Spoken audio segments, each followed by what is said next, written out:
కూలీ చూశారు కదా, ఎలా ఉంది? ఎలా ఉందనకన్నా ఎంత బాగుందని అడగండి అన్న. ఇదే ఫైనల్కి వచ్చిన చాలా బాగుందన్న. ఎక్కడ బోరింగ్ అంటూ ల్యాగ్ అంటే ఏం లేదు. ల్యాగ్ అంటున్నారు, ల్యాగ్కి డైరెక్టర్కి హీరోకి సంబంధం ఉండదు. ల్యాగ్ అనేది ఎడిటర్ చేసే పని అది. సో సినిమా అయితే ఓవరాల్గా బాగుందన్నమాట. నాగార్జున గారు విలన్ రోల్ చేసి రజనీకాంత్ గారు హీరో రోల్కి నువ్వా నేనే అనేటట్టు చేశారనమాట. చాలా బాగుంది. ఇప్పుడు స్టార్ కాస్టింగ్ పెట్టారు కదా, ఇండస్ట్రీకి ఒకరిని తీసుకొచ్చి ఉపేంద్ర గారిని, అమీర్ ఖాన్ గారిని, తెలుగు నుంచి నాగార్జున గారిని, వీళ్ళందరూ కూడా సినిమాకి బెనిఫిట్ అయ్యారా, మైనస్ ఏమైనా అనిపించింది ఎక్కడైనా? యాక్చువల్గా ఇప్పుడు స్టార్ కాస్టింగ్ బాలీవుడ్ నుండి మనం తీసుకుంటున్నాం అనుకుంటున్నారు. ఒకప్పుడు బాలీవుడ్లో సినిమాలు ఆడకపోతే ఇక్కడి నుండి వాళ్ళు తీసుకునేవారన్న. వాళ్ళు మన రాజమౌళి గారు ప్రపంచానికి పరిచయం చేశారు టాలీవుడ్ ఇండస్ట్రీని. బాలీవుడ్లో చాలా సినిమాలు ఆడకపోతే ఒక్కొక్క స్టేట్ నుండి ఒక్కొక్క వ్యక్తిని తీసుకొని సినిమాలు తీసిన సినిమాలు చాలా ఉన్నాయి. రేటింగ్ ఎంత ఇస్తారన్న? రజనీకాంత్ గారి సినిమాల కోసం రేటింగ్ అడగండి అన్న. ఎందుకంటే మీరు యాంటీ ఫ్యాన్స్ అయ్యి ఉండొచ్చు. ఇట్లాంటి మాట్లాడితే మరి రజనీకాంత్ గారు హట్ అవుతారు అన్న. రజనీకాంత్ ఫ్యాన్స్ కూడా హట్ అవుతారు. అనిరుద్ధ్ బీజిఎం ఎలా ఉందన్న? సినిమా బీజిఎం కానీ, సాంగ్స్ కానీ, ఆ రజనీకాంత్ గారి పెర్ఫార్మెన్స్ కానీ అన్ని బాగున్నాయి అన్న.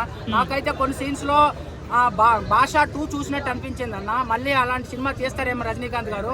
చాలా బాగుంది. జైలరా కూలీ అని అంటే నువ్వేం చెప్తావు? అప్పటికప్పుడే ఆ సినిమా అన్న. ఇందులో ఈ సినిమాకే మాట్లాడాను. ఎందుకంటే వేరే రజనీకాంత్ సినిమా రజనీకాంత్తోనే పోల్చుకున్నాను. ఎందుకంటే భాషా సినిమా వస్తే థియేటర్లు తగలెట్టేశారు. అలాగని ఇప్పుడు తగలెట్టరు కదా. అయితే వార్ 2నా కూలీనా? అది వేరే హీరోతో కూడా కంపేర్ చేయకన్నా. అప్పుడు మీరు ఇప్పుడు ఇదే ముక్క మీరు తమిళనాడు వెళ్ళి మాట్లాడతారా వార్ 2నా కూలీ అని? తమిళనాడులో మాట్లాడే ఇది ఉందా? తమిళనాడులో మాట్లాడండి వార్ 2నా కూలీ అని. ఇక్కడ కూలీ మూవీకి సంబంధించి తెలుగులో టికెట్ రేట్లు పెంచారు, తమిళ్లో పెంచలేదని చెప్పి మొన్నటి వరకు సోషల్ మీడియాలో కొన్ని ట్రోల్స్ వచ్చినాయి కదా, దానికి మీరేం చెప్తారు? వేరే సినిమాలకు 570, 1070 పెట్టట్లేదు కదన్నా. రీజనబుల్ రేటే తీసుకుంటున్నారు. కొన్ని సినిమాలకి రేట్లు అడుగుతారు, టికెట్లు ప్రజలు రక్తం పిండించినట్టు పీడించి డబ్బులు తీసేసుకుంటారు. అట్లా కాదు కదా. Lokesh Kanagaraj direction, screenplay, ఇవన్నీ స్టోరీ లైన్ ఇవన్నీ ఎలా ఉన్నాయి? బాగానే ఉన్నదన్న.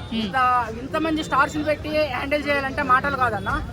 అది ఒక్కొక్క హీరోకి మళ్ళీ తగ్గింది పెరిగిందని వాళ్ళ ఆడియన్స్ ఫ్యాన్స్ గొప్పలు పెడుతుంటారు. అందరినీ పర్ఫెక్ట్ గా ప్యారలల్ గా తీసుకొచ్చారు లాస్ట్ వరకు. నాగార్జున గారి వల్ల మన తెలుగు ఆడియన్స్ సాటిస్ఫై అవుతారా? 100%. ఫస్ట్ టైం విలన్ రోల్ చేశారు నాగార్జున గారు.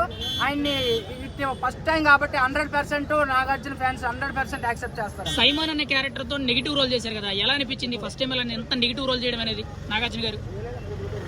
అది సైమాన్ అనే క్యారెక్టర్ నెగిటివ్ ఆయన ఏమో ఇంట్రెస్ట్ ఉండి తీసుకున్నారేమో, నెగిటివ్ రోల్ చేయాలని చెప్పారేమో. ఆయన అక్కడికి ఆ క్యారెక్టర్ ఇచ్చారు కాబట్టి ఆ క్యారెక్టర్ న్యాయం చేశారు కానీ సినిమాలు కాదు కదన్న. సో అనిరుద్ధ్ ఈ సినిమాని ఎంతవరకు నిలబెట్టాడు?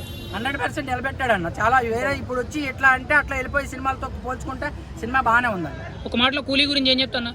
సినిమా మన కోసం ఇది కొన్ని సినిమాలు చాలా సినిమాలు ఉంటాయి, కొన్ని కాదు చాలా సినిమాలు ఉంటాయి. వాళ్ళు ఏమంటే ఓన్లీ డబ్బుల కోసమే తీస్తారు. రజనీకాంత్ గారు డబ్బుల కోసం కాదు, ఆడియన్స్ కోసం, పబ్లిక్ కోసం తీశారు. సో వచ్చి వాచ్ చేయొచ్చు.